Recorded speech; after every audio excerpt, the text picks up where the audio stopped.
আসসালামু আলাইকুম, সবাইকে স্বাগতম। প্রিয় শিক্ষার্থী বন্ধুরা, আজকে আমি হিসাব বিজ্ঞান বিষয়ের এই যে এইখানে ষষ্ঠ অধ্যায় সম্পর্কিত প্রাপ্য হিসাবের হিসাব রক্ষণ, এই অধ্যায়ের এইচএসসি বোর্ড পরীক্ষায় যে প্রশ্নটি এসেছিল যশোর বোর্ড 2019 সালে, এই প্রশ্নটির সঠিক সমাধানের জন্য তোমাদের সাথে আছি আমি মোহাম্মদ সিরাজুল ইসলাম, বরিশাল সরকারি model school and college Barishal. চলো শুরু করা যাক। প্রশ্নটি উপস্থাপন করলাম। এটি 5 নম্বর প্রশ্ন। ইতিপূর্বে আমি 4টে আলোচনা করেছি। এখানে কিছু তথ্য দেওয়া আছে। তথ্যের আলোকে ক নম্বরে বলেছে অনাদায়ী পাওনা খরচের পরিমাণ নির্ণয়। তো অনাদায়ী পাওনা খরচের নিয়ম হচ্ছে অনাদায়ী পাওনা যোগ নতুন অনাদায়ী পাওনা সঞ্চিতি বাদ পুরাতন অনাদায়ী পাওনা সঞ্চিতি। খুব সহজ, চাই সমাধানের চেষ্টা করি।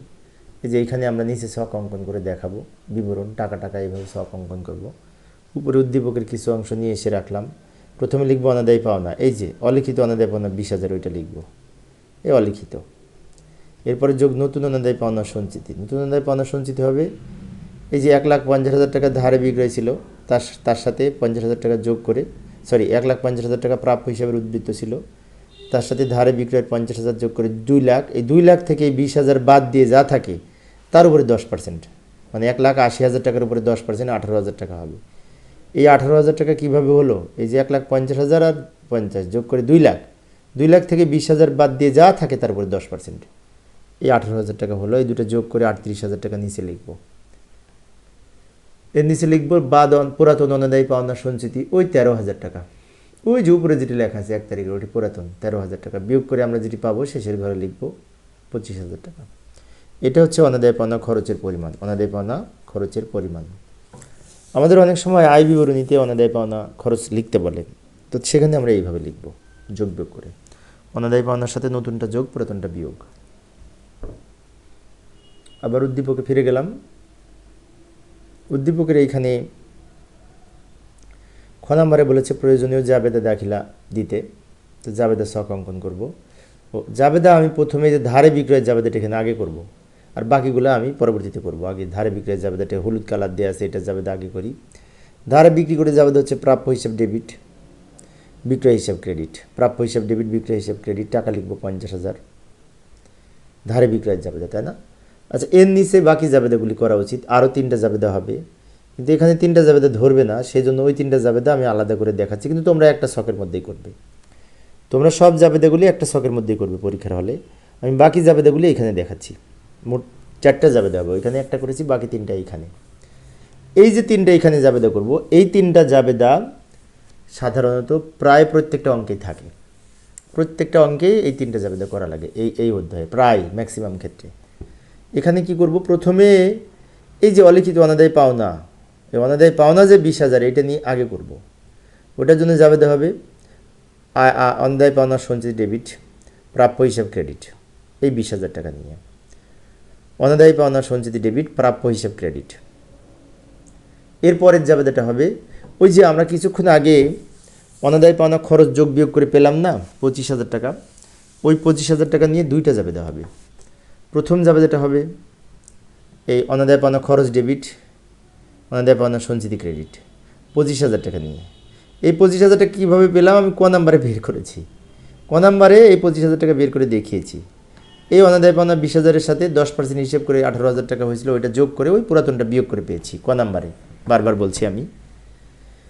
এখন এই 25,000 টাকা একবার অনাদায়ী পাওনা খরচ হিসাবে লিখলাম, লেখার জন্য এই জাবেদা। আবার এই অনাদায়ী পাওনা খরচ হিসাবটাকে বন্ধ করব আয় বিবরণীতে স্থানান্তরের মাধ্যমে। তার জন্য আরেকটা জাবেদা হবে, সেই জাবেদাটা হচ্ছে আয় বিবরণী হিসাব ডেবিট, অনাদায়ী পাওনা খরচ হিসাব ক্রেডিট। ওই 25,000 টাকায় লিখব, ব্যাখ্যা লিখব অনাদায়ী পাওনা খরচকে আয় বিবরণীতে স্থানান্তর করা হলো, এইভাবে ব্যাখ্যা লিখতে পারি। এই হচ্ছে আমাদের 4টা জাবেদা।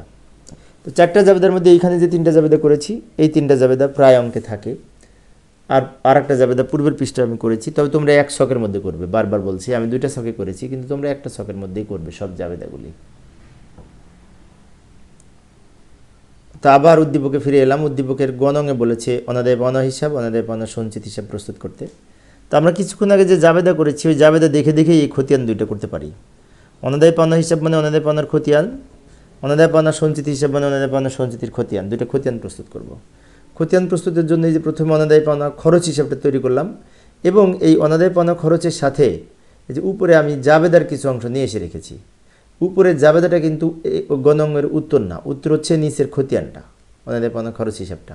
আমি এই জাবেদা থেকে খতিয়ান করব বলে জাবেদার কিছু অংশ উপরে কাট করে নিয়ে এসে এখানে রেখেছি। তো খতিয়ানের ছক তো আমরা পারি, তারিখ বিবরণ, জাবেদা পৃষ্ঠা, debit credit, Z debit credit, তাই না? খতিয়ানের ছক তো অনেক আগে থেকে আমরা শিখেছি, পারি। এবার এই খতিয়ানে অনাদায় পাওনা খরচ লিখব। তো এই দুটো জাবেদাটাই কিন্তু অনাদায় পাওনা খরচ আছে, যে প্রথমটায় অনাদায় পাওনা খরচ ডেবিট, পরেরটায় অনাদায় পাওনা খরচ ক্রেডিট। তো প্রথম জাবেদাটা যে অনাদায় পাওনা খরচ ডেবিট, ওইটা নিয়ে জাবেদা, ওইটা খতিয়ানের অনাদায় পাওনা খরচের ডেবিট দিকে লিখব, নাম লিখব, এই তারিখ লিখে নাম লিখব এই অনাদায় পাওনা সঞ্চিতি হিসাব, টাকা লিখব এই 25,000।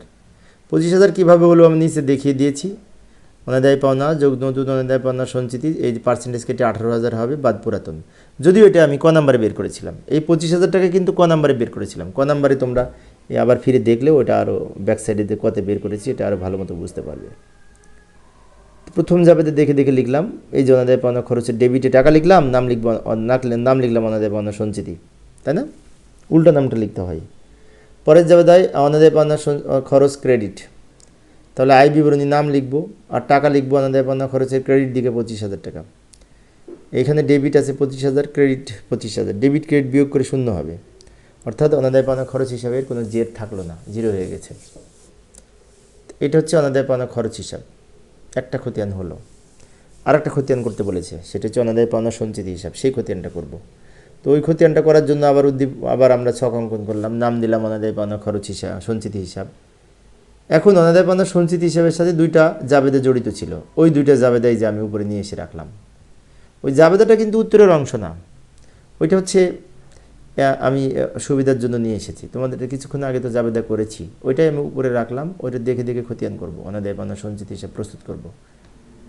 তো জাবেদা থেকে তোলার আগে আমাদের কিন্তু অঙ্কের মধ্যে অনাদায় পাওনা সঞ্চিতির 1 তারিখের একটা উদ্বৃত্ত ছিল, এটা ব্যালেন্স বিডি বলে এই ক্রেডিট দিকে লিখব 13,000 টাকা। ওটা কিন্তু অঙ্কে ছিল, প্রথম লাইনে ছিল অঙ্কে, যে অনাদায় পাওনা সঞ্চিতি 1 তারিখের উদ্বৃত্ত, ওইটা আগে লিখলাম। তারপরে বাকিগুলা এই জাবেদা দেখে লিখব। প্রথম জাবেদাটাই বলতেছে অনাদায় পাওনা সঞ্চিতি ডেবিট, প্রাপ্য হিসাব ক্রেডিট। তাহলে এই জাবেদা অনুযায়ী যদি লিখতে চাই, অনাদায় পাওনা সঞ্চিতি ডেবিট দিকে টাকা লিখব 20,000, নাম লিখব প্রাপ্য হিসাব। অনাদায়ী পাওনা সঞ্চিতি ডেবিটে টাকা লিখব, যে ডেবিটে টাকা লিখব, নাম লিখব এই ক্রেডিটের প্রাপ্য হিসাব। এবার যোগ বিয়োগ করব, এখানে ক্রেডিট আছে 13,000, ডেবিট আসলো 20,000, ক্রেডিট থেকে ডেবিট বিয়োগ করে ডেবিট বড় 7,000, তার পার্থক্য 7,000 টাকা ডেবিট দিকে লিখব, কারণ ডেবিট সাইড বড়। উপরে আরও একটা জাবেদা আছে, এই যে লক্ষ্য করি, অনাদায় পাওনা খরচ ডেবিট, অনাদায় পাওনা সঞ্চিতি ক্রেডিট, এখানেও 25,000। এই 25,000 টাকা নিয়ে আমরা আর একটা জাবেদা করব, সেটা হচ্ছে এটা অনাদায় পাওনা সঞ্চিতির ক্রেডিটে টাকা লিখব, নাম লিখব অনাদায় পাওনা খরচ হিসাব। এখানে অনাদায় পাওনা খরচ বলে অনাদায় পাওনা সঞ্চিতির ক্রেডিট দিকে টাকা লিখব, ক্রেডিট দিকে। তো এখানে ডেবিট ছিল 7,000, ক্রেডিট আসলো 25,000, ডেবিট ক্রেডিট বিয়োগ করে আমরা 18,000 টাকা ক্রেডিট দিকে লিখব। কারণ কি, ক্রেডিট দিকে 18,000 টাকা বেশি, যেমন ক্রেডিটে 25,000, ডেবিটে 7,000, তো যোগ বিয়োগ করে তো পার্থক্য 18,000। এই 18,000 ক্রেডিটে লিখব, কারণ ক্রেডিট বড়, সেই জন্য। এইভাবে আমরা খতিয়ান প্রস্তুত করতে পারি। তো প্রিয় শিক্ষার্থী বন্ধুরা, এই ছিল আজকের আলোচনা। আমি শিক্ষার্থীদের অনুরোধে অল্প অল্প করে আলোচনা করি। আমি একজন সরকারি কলেজের শিক্ষক, শিক্ষার্থীদের অনুরোধে মাঝে মাঝে ক্লাস নিই। তো তোমাদের যদি কারো কোনো কিছু উত্তর করে দেওয়ার জন্য প্রয়োজন হয়, তোমরা বললে পারে, কমেন্টসে লিখলে পারে, আমি উত্তর দেওয়ার চেষ্টা করবো ইনশাল্লাহ। পরিশেষে সবাই ভালো থাকবে এবং সুস্থ থাকবে, এই কামনায় খোদা হাফেজ।